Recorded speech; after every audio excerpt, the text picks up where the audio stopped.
gives me great pleasure to welcome back to the LFMA one of the financial sector leading political analysts, Alastair Newton. Welcome back, Alastair. As I'm sure most of you know already, Alastair served as a British diplomat for over 20 years before moving to the city, where he was a senior political analyst with first Lehman Brothers and then Nomura. He quit London in 2015 and moved to Livingstone, Zambia, from where he runs his own consultancy. Alastair, let me start with a general question. When we were sitting here a year ago, you argued that in the broad, history could help us to forecast future developments, subject to grey rhino and black swan events. Has anything you didn't expect happened since then? Permit me, before I come to your question, to thank you for once again inviting me back here to Luxembourg. It's a great pleasure to be working with you and your colleagues from the LFMA yet again. Turning to your question, let me start by saying that I think the critical words in your question are actually in the broad. Because overall, we need to differentiate between the broad thrust of history, with which I think events over the past 12 months have been broadly consistent, and with actual specifics. And if to go directly to an answer, the specific I would point to is actually of the most important events of the past year, which I wasn't anticipating, was the way in which China's economy has really failed to fire up in the second half of this year. Now, clearly, implicit in that is that we were all taken a bit by surprise by the timing of China's unwinding of the COVID restrictions, which I think we all had down for Q2, if it was going to happen at all. As we now know, it happened in Q1. I think many of us expected China to be firing on more cylinders than it is at the moment economically by now. We'll be coming back to that later in this discussion, I'm sure. Starting 2 decades or so ago, you argued for some years that geopolitics would inevitably follow the tectonic shift in the global economic center of gravity, which we have seen since the end of the Cold War. However, in the spot and forward chat we had 18 months ago, you said that politics and geopolitics had taken over as the principal driving force. Do you still believe this to be the case? Certainly, I believe that is even more so today than was the case 12 months ago. This is not to deny the importance of economics. Economics, of course, remains incredibly important as a political force. But if we look at the world today, we are seeing governments making decisions which are clearly more driven by politics, often to the point of actually not being in the best interests of the economy of the country in question, a subject to which I'm sure we're going to return as this discussion develops. We're certainly seeing it in China. I would say that in some instances we're seeing it in America. Let's not mention Brexit today. It's still incredibly painful to me.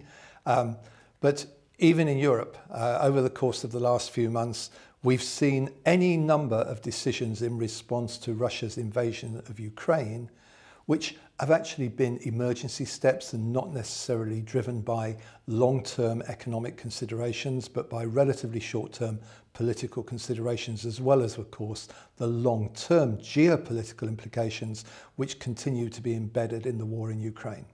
You have cited 2 events which took place in Washington last October as example of this, i.e. the first round of technology-related sanctions against China and the launch of a new US national security strategy. How significant are these? The short answer to your question is very significant indeed. As top journalist Edward Luce wrote in the Financial Times just after the second of these actions, i.e. the launch of the national security strategy, the US has effectively declared economic war on China. This is no small deal whatsoever, and clearly we've seen the economic pressure on China through more technology sanctions being ratcheted up still further since then. Now, Jake Sullivan, the US National Security Advisor, and other top US officials have consistently tried to claim that this is what they refer to as small yard, high fence. In other words, what they mean by that is that they are trying to hit specific small sectors of China's economy, in the technology range in particular, with high impact sanctions which do not impact on the economy as a whole. Now, I work very closely with a top technology expert, Dr. Richard Windsor, on these questions, and he and I are firmly of the view that this is a complete and utter nonsense, that America is actually trying to hobble the whole of China's economic development through these measures. If we consider what they are actually targeting, which is high-tech microchips, and the impact which the sanctions we've seen to date are having, notwithstanding the launch of a new Huawei phone last week with a 5 nanometer chip in, over which there are all sorts of questions. The technology they're using looks remarkably like the technology which brought Intel to its knees a few years ago, and not extreme ultraviolet machines, which are the real requirement for high technology chips. If we consider the impact of this, what is it not going to impact on in China's economy? Everything depends on microchips today. Microchips are the oil equivalent in the 21st century. Nothing runs without them. And without access to 5 nanometer, 3 nanometer and higher technology chips, inevitably China's economy, which is slowing in any case, is going to continue to struggle. The Chinese are certainly well aware of this, and the Americans, despite their pleas to the contrary, can't be other than aware of it. This is a very significant action indeed. And they could call it de-risking if they want to, rather than decoupling. And certainly decoupling in the absolute sense of the word would be extremely difficult for both countries. Nevertheless, there is more to come, and investors need to watch this process extremely carefully. What Richard and I see at the moment is investors who are consistently underestimating what is going on in China's economy today and some of the risks which are out there. And some of those are driven by the Americans. Which countries in particular stand to benefit from Sino-US geopolitical tension? Well, clearly the most obvious and indeed most topical example is Vietnam, with whom the Americans have just signed a new high-level diplomatic agreement. America is now a tier 1 partner with Vietnam, joining the company of Russia and China, let it be said. And that's a big political step for the Vietnamese, which is clearly aimed at attracting closer economic ties with America. That does not mean, however, that we're going to see a wholesale shift of fabrication of high-tech products, for example, out of China to Vietnam. First of all, Vietnam remains quite a difficult market for investors. Secondly, what we are seeing in practice is quite a lot of Chinese product, rather than going direct to America, is rerouting in some way through other countries such as Vietnam. Vietnam is a primary beneficiary of this. Now, there may be some value add during that process, during that chain. Nevertheless, we are still essentially seeing Chinese product getting to America with the help of the Vietnamese. And Vietnam's not alone in this, but it's one of the prime beneficiaries, the one which most people tend to cite. Other countries which will benefit, well, clearly anywhere where TSMC is being persuaded to set up fabrication plants outside of Taiwan. So again, Germany, which is investing a lot of money in a TSMC plant, America, similarly.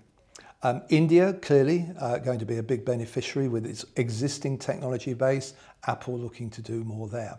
And India, of course, is already the fastest growing large economy anywhere in the world today. And again, we saw just a few days ago at the G20 summit, or in the margins of the G20 summit, although India will continue studiously to defend its neutrality, it actually took a step closer to the EU and the US by signing the agreement to set up this corridor, this transport corridor, energy, shipping, rail and cyber from India through the Middle East all the way to Europe, an alternative to China's Belt and Road Initiative.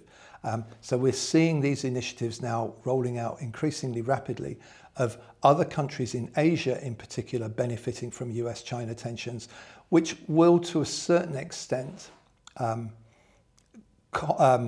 provide them with some consolation for the fact that they're the ones who are really caught in the crossfire potentially as well geopolitically.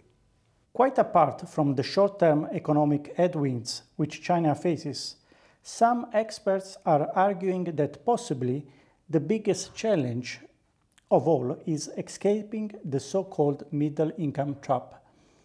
Would you please elaborate? China's achievement in lifting literally hundreds of millions of people out of poverty over the course of the last 4 decades to the point where it is now officially a middle income country is truly remarkable. The threshold for middle income is average annual income of $12,500, which relevantly is roughly a fifth of the average annual income of the United States. Keep that in mind as I continue to answer your question. One of the challenges which we have created for ourselves over the last few years in understanding China's economic success story is we've become obsessed with purchasing power parity, which is a useful statistic, but in international trade is relatively meaningless. It doesn't matter what your PPP is, and China's PPP is said to be greater than America's. A barrel of crude will still cost you $90 today, irrespective. So when it comes to the materials to feed your economy, which you need to be buying in the international forum, PPP doesn't count at all. When we look at those countries which have escaped the middle income trap and officially become high income countries since, let's say, 1945 for the sake of this discussion, the total number of economies which are now high income is a mere 38.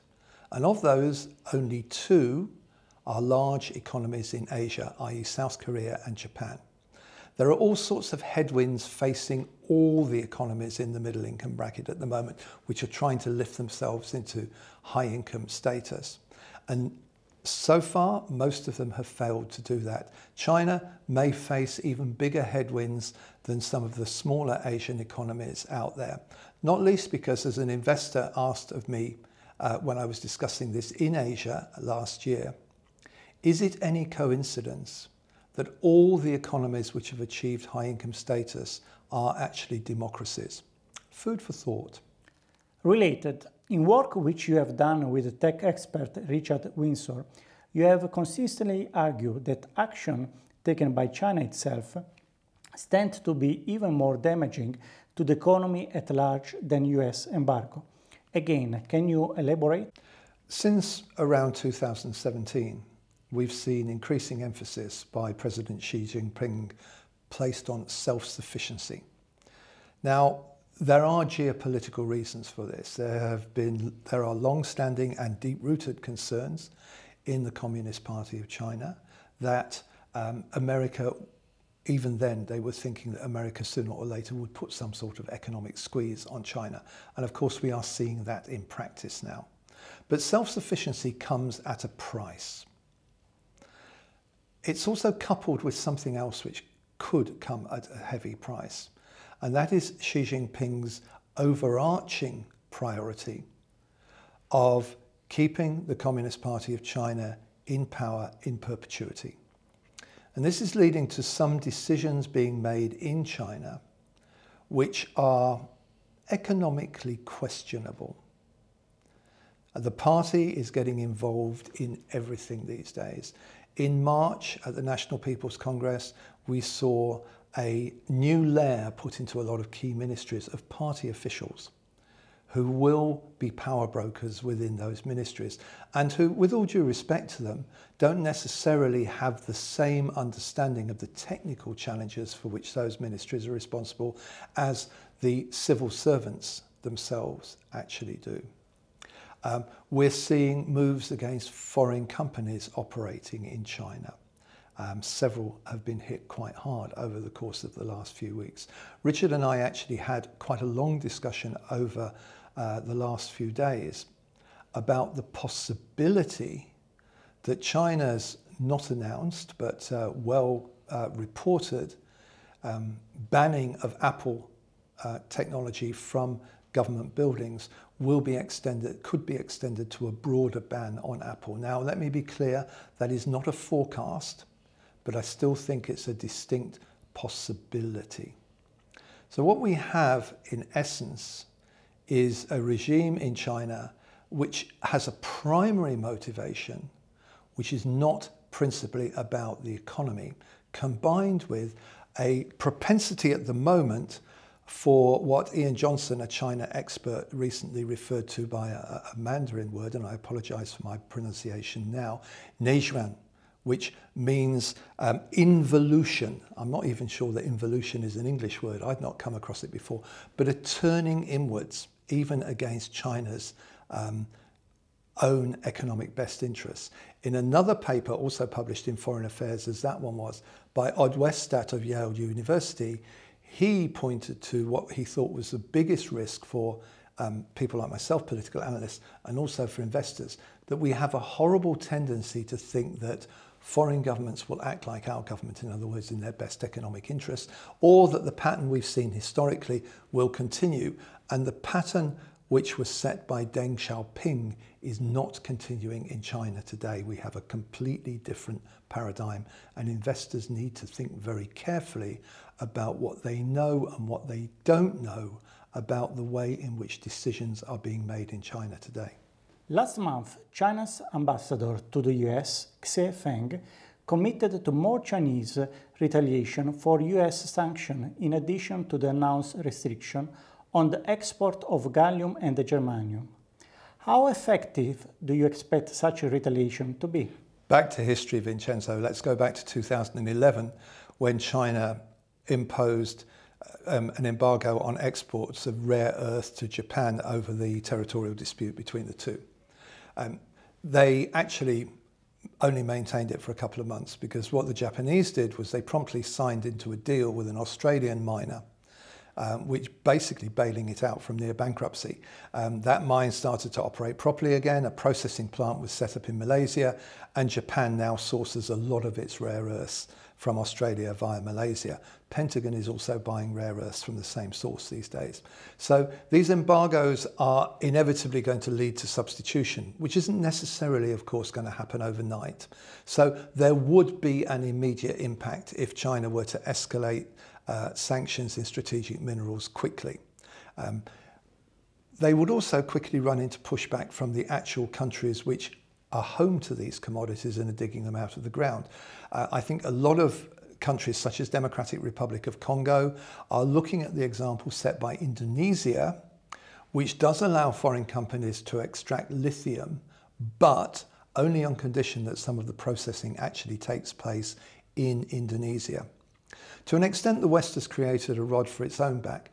Processing rare earths is dirty and expensive, and it's been very easy to push off that to China, which now dominates the market completely. But there is now going to be a rush to switch back to friendshore, onshore, whatever you want to call it. And at the same time, something else is going to happen. We are, I believe, in the next few years going to see an enormous growth in the recycling of many of these strategic minerals, particularly from car batteries and so on and so forth. Glencore, for example, has just announced that an existing plant it has in Sardinia is going to be converted into a reprocessing plant for auto batteries. Now, clearly, there are not a lot of auto batteries coming round for recycling just yet, but as we see more EVs out on the road, there's going to be more and more there to be recycled, demand for recycling, and of course profit from recycling. So I do think the bottom line is this: the impact of the American chip sanctions on China over a period of, let's say, 10 years is going to be far more significant than any retaliation China can come up with revolving around rare earths. Also last month, the BRICS summit and the prospect of new members joining the group attracted a good deal of interest. Yet you remain a skeptic. Can you explain why? The concept of BRICS, as perceived and launched by Jim O'Neill back in, I think it was 2001, is a brilliant marketing tool. Let's give Jim lots of credit for coming up with the idea. However, as I did argue with Jim on several occasions not long after it was launched, I failed to see the substance in BRICS as it existed then and as it exists today. Let's take its original manifestation. Those four economies, South Africa didn't join until 2010, those four economies have far more in contrast than they do in common. And if we look at the proposed expansion of BRICS, which is due to take place next January, with a further 6 countries joining, I still think that economically, what divides those countries is much greater than what unites them. Now, where there is a considerable amount of common ground is that a significant number of the members of the expanded BRICS will be autocracies. And what it looks like is that Xi Jinping is looking to create a group comprising largely autocracies in which autocrats will feel comfortable and in which China can embed its efforts to promote its system of governance rather than democracy as a better system generally. Now, you have to ask, why does China feel so strongly about that?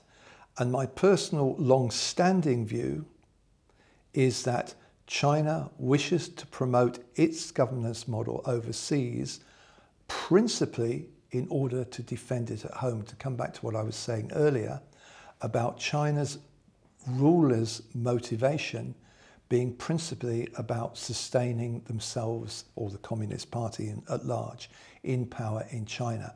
I therefore remain convinced that there is very much economic benefit to be gained by joining BRICS. Related to the last question, talk at the summit about a BRICS currency was being widely dismissed, and yet some BRICS members are clearly determined to unseat the dollar from its position of primacy. Do you see this as a real risk? Talk of the demise of the dollar is not a new thing.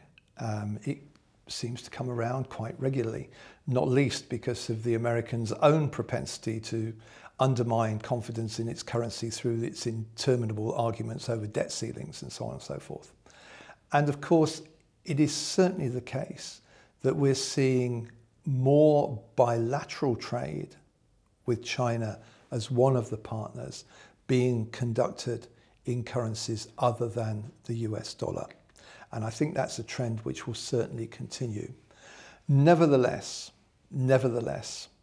I remain extremely skeptical that we are going to see the serious demise of the dollar in the foreseeable future, unless, of course, the US Congress does actually force a default on American sovereign debt through its debt ceiling related wrangling.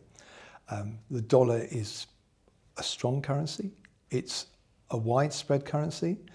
We have one of the Argentinian presidential candidates talking about the possible dollarization of the Argentinian economy, which incidentally I don't think is a practical proposition at all, but that's not the point. It shows a degree of confidence in the dollar in one of the countries which is actually expected to join the BRICS in January, rather ironically. Doesn't mean that he's going to become president, of course, we shall see.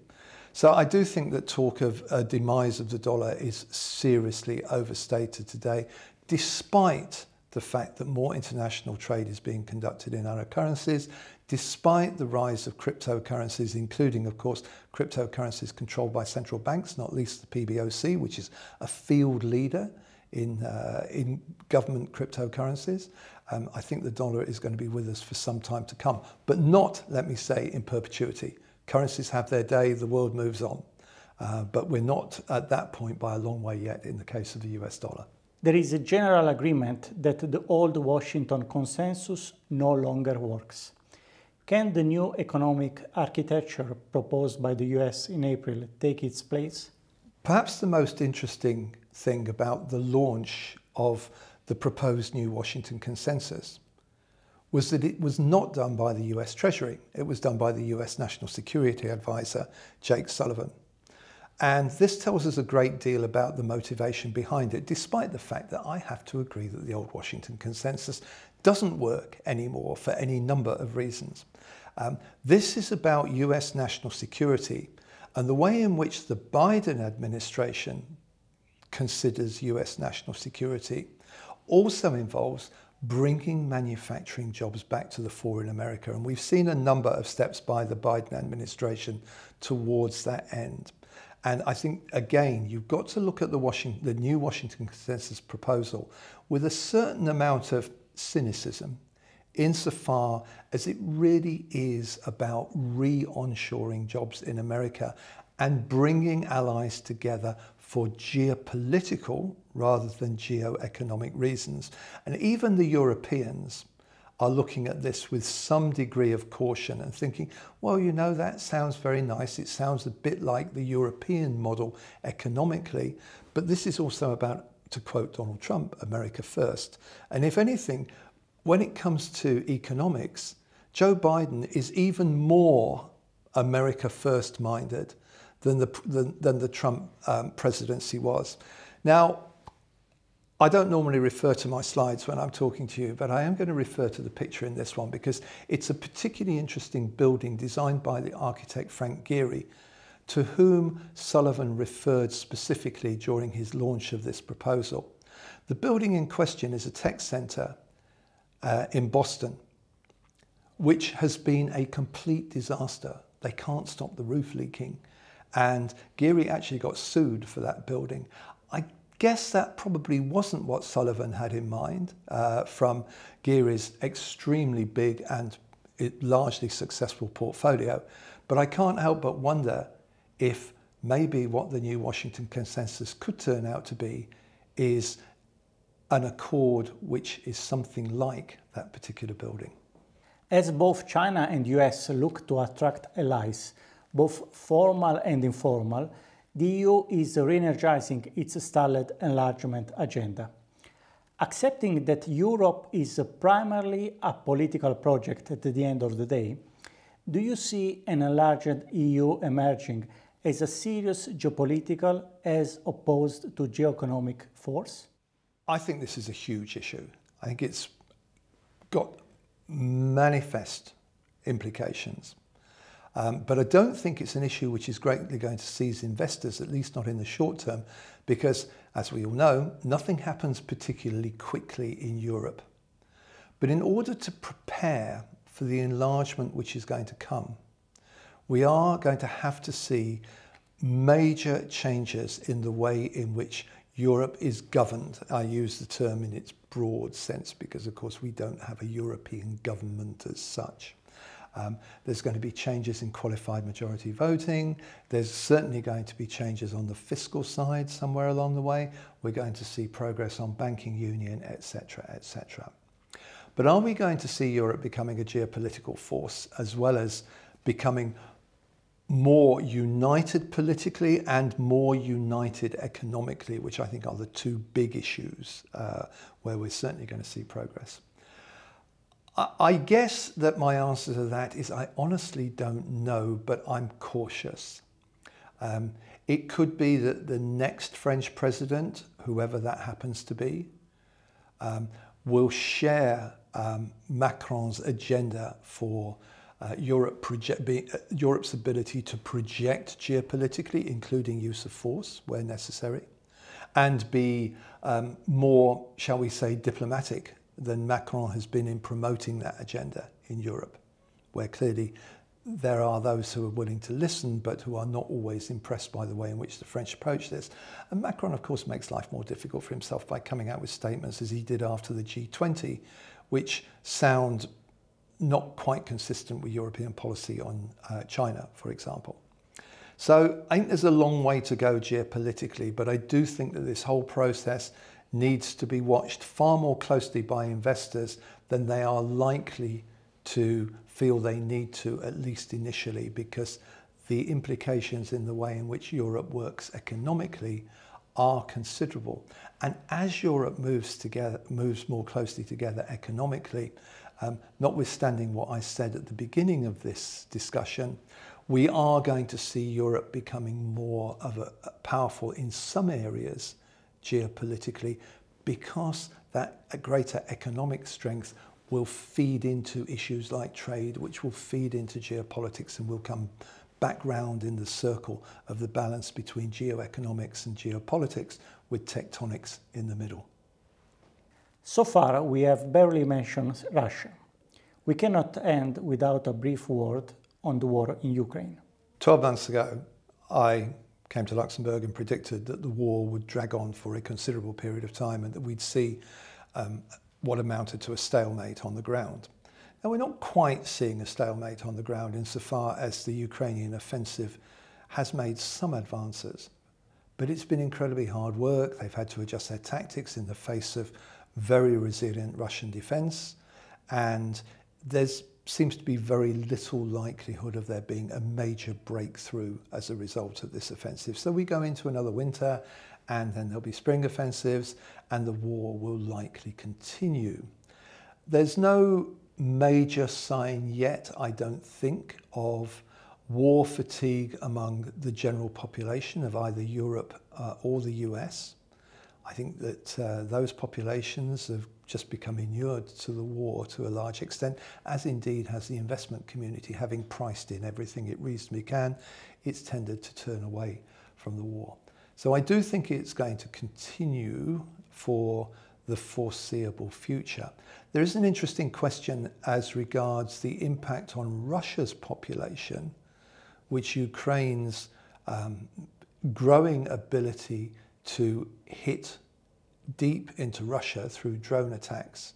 There's an interesting question as to what that impact that is having on Russia's population, if any, plus of course more conscription, more soldiers needed and so on. But I think it's very difficult to read and see accurately any chance in Russian civilian morale collapsing at this stage.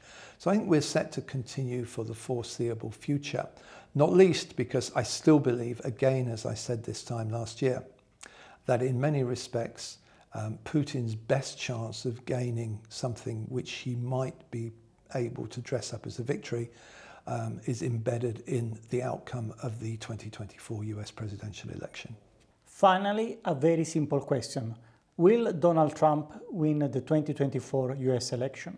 I always fear the worst when somebody starts off by telling me they have a simple question, and this one is no exception.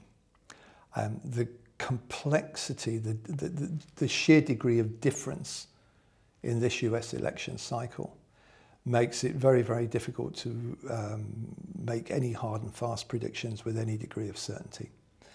This being said, I'm pretty confident that Donald Trump will secure the Republican nomination despite all of his legal travails, perhaps because of all his legal travails. They certainly don't seem to have done him any harm so far, although we await to see with interest whether his being on television, in court, day after day, is going to have any negative impact on Republican voters' opinion. But from what we know of the scheduling of various trials and, of course, the scheduling of the US primary votes, I think it's pretty clear now that he's likely to have won enough votes to secure the nomination before before the verdict to any of his trials, with the possible exception of the one involving secret documents. So Trump wins the nomination. He certainly doesn't step back simply because maybe he's been convicted by them. Who knows? I'm not going to prejudge the outcome of the court cases. Joe Biden. I mean, I've belonged to the school of thought which says that Biden should rest on his laurels and not be running for the Democratic Party ticket because I don't think he's the best available candidate by a long way. But despite what a majority of Americans would like to see, which is anything other than Biden versus Trump again, I think that's what we get. Now, this is where we get to the kicker, because it does seem to me that although swing voters are not as numerous in American politics as they were even 2 decades ago, there is still quite a significant mass in the middle, which stands to better tilt an election one way or the other. And I think that's where Donald Trump is likely to have his problems. So right now, I'm basically going to make the same call as I made wrongly in 2016, that Donald Trump's probability of winning the next US presidential election is around about 40%. Keep in mind that's much higher than the consensus was in 2016, but it was still wrong. Nevertheless, invite me back next September and ask me again. On that note, I definitely invite you to September 2024, where US election will be a hot topic to discuss. Thanks a lot for all your insights, and see you soon. Well, thank you very much, Vincenzo. It's always a great pleasure to be here chatting with you and the members of the LFMA. And when it comes to insights, let me assure you that I get at least as much insight through my discussions with you and your members as I hope I managed to give them. Thank you so much. Thank you.